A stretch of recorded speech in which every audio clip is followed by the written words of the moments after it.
Sedikitnya 14 orang pelanggar Perda Kebersihan Kota Denpasar dibawa ke sidang tindak pidana ringan karena terbukti melakukan pelanggaran membuang sampah. Ke-14 terdakwa divonis denda Rp300.000 dan subsidiar kurungan 3 hari oleh Majelis Hakim dari Pengadilan Negeri Denpasar.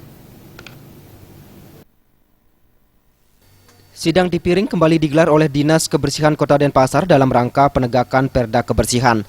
Sedikitnya 14 pelanggar Perda dihadirkan dalam sidang yang digelar di Balai Banjar Lantang Bejuh, Sesetan, Denpasar. Para terdakwa diganjar dengan Rp300.000 subsidiar kurungan 3 hari ditambah biaya perkara Rp1.000 oleh Hakim dari Pengadilan Negeri Denpasar.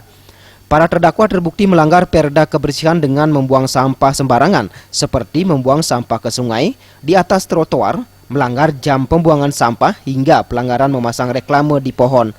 Sidang ini menurut penjelasan Sekretaris Dinas Kebersihan Kota Denpasar, Anom Sayoga, untuk memberikan efek jera bagi pelanggar yang sebagian besar merupakan warga pendatang. Keluar dari persoalan persampahan ya tentu untuk mewujudkan Denpasar yang bersih. Memang kita saatnya bertindak untuk mewujudkan Denpasar yang bersih. Ya kalau tidak berani kita bertindak sekarang ya kapan lagi? Ya Denpasar ya akan tetap kotor seperti itu. Sidang tindak pidana ringan tak hanya digelar di wilayah Denpasar Selatan. Kegiatan serupa juga dilakukan di wilayah lainnya guna menekan pelanggaran dan menciptakan Denpasar yang bersih.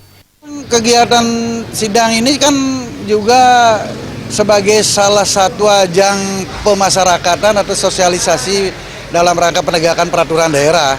Agar tidak ada terkesan nanti perda kita macan kertas, ya gitu kami tindak lanjuti. Usai dari Banjar Lantang Bejuh, sidang di Piring selanjutnya akan dilakukan di kawasan Imam Bonjol dan Tonje.